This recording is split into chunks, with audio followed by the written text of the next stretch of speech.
Okay, I first of all want to thank you all for joining us in this very, very cold, rainy, I think, also morning of Delhi.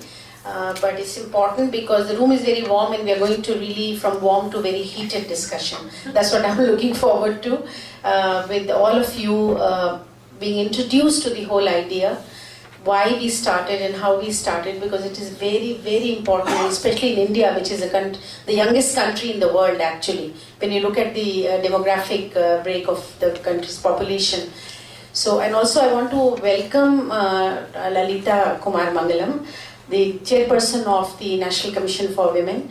It's extremely important for us to, one, hear from her what is going to be the how we as country, as nation, going to focus on this whole issue, how we are going to talk about. Lalita knows that I had a very interesting meeting even with the Women and Child Minister, Maneka Gandhi, about that, because country will have to be represented in the UN meeting. So we are all trying to work some kind of a collective effort together to be able to look at each one area and see what kind of progress we have made. There has been progress indeed. When I look at issues of trafficking, when I look at issues of violence against women, legal frameworks have come up. We have had lots of changes in terms of looking at literacy, even health issues. Quite a few, the country has at least 2 decades. We have moved forward, but not enough. And that, of course, is the issue, which is where our focus is going to be in terms of how do we do that. And also I welcome Patricia because UN Women is the leader in the region on behalf of UN agencies to do this work and to collect the whole recommendation, our non-negotiables and negotiable issues which are going to be there, because as you know, there are a lot of words, language in UN document which becomes completely acceptable, and it becomes also contention for a lot of nations to deliberate upon, and they do not agree. If any of you, which you will get to all these kind of meetings in future, I'm sure you will know that how the global drafts are prepared. There is a lot of discussion, debates, countries form their own groupings, and then they will even word like human rights of women will become an issue which will be a huge amount of discussion will go on, that should we accept, should we not accept, so all those discussions go on. Every full stop and comma is discussed. While Amitabh was talking, I was wondering, because I remember having part of government delegations as part of the civil society representative or women's organization representative. When you sit there, even a comma and full stop gets discussed. So that's very important for you all to know. And UN Women has created a report of our region. So we are looking forward to hear from Patricia.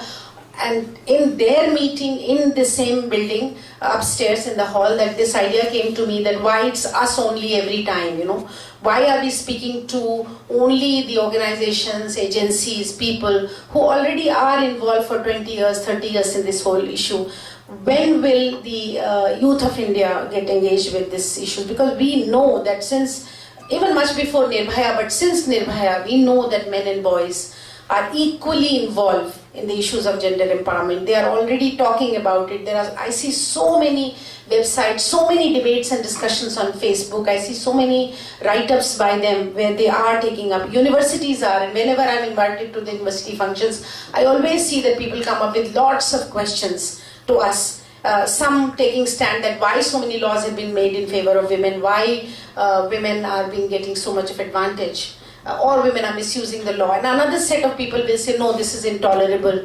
We do not tolerate any kind of rape, any kind of public spaces being, women being violated in public spaces. So that kind of a discourse at the moment is a very, very active engagement, which is of the young people going on. And that's the idea which came up, and we thought, no, we should go to all the at least educated ones, the university campuses. Yesterday only I signed an MOU with the Central University of Haryana.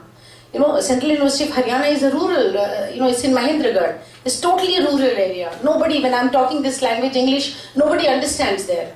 And so many young students are there who want to get connected, who want to, know about what is going on. So that was the whole idea, that we break free.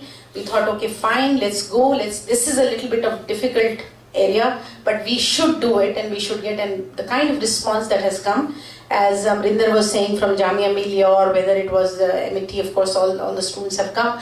But anywhere, Kurukshetra, Ambala, wherever we have gone, students have responded in a big way to understand, to know more, to engage with that. And also they have their own ideas, and that is why we have created a whole recommendation.